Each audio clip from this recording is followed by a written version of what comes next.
C'est un parc déjà immense, avec ses sites de spectacle, ses hôtels et ses prairies aux alentours.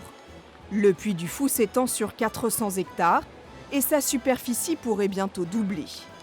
Ces terrains juste à côté des attractions ont été mis en vente cet été.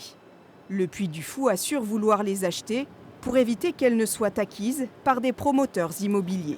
Beaucoup de sites touristiques français sont pollués dans leurs abords, dans leurs alentours, par une bétonisation à outrance qui, je crois, enlaidit les paysages. La force du Puy du Fou, c'est la nature, et nous voulons préserver cette nature non seulement ici même au cœur du parc, mais alentour. Lorsque vous arrivez au Puy du Fou, ça fait partie du voyage. Les terres convoitées appartiennent au propriétaire de ce château, qui n'a pas souhaité nous répondre. Il loue ses prairies à des agriculteurs, furieux d'avoir été mis au courant tardivement. Dès le départ de cette affaire, les droits des paysans n'ont pas du tout été respectés. Ils ont reçu une lettre en recommandé de la part du propriétaire par le notaire en disant que les terres étaient vendues au Puy du Fou sans faire valoir les droits de préemption des agriculteurs, ce qui est une obligation légale. Avec ce droit de préemption, les agriculteurs sont prioritaires pour racheter la terre qu'ils louent. Et certains souhaitent se positionner. Le problème, c'est le prix.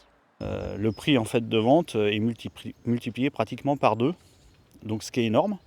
Donc première conséquence, c'est que évidemment ça effraie les agriculteurs à passer à l'acquisition. La mécanique est quand même bien rondée.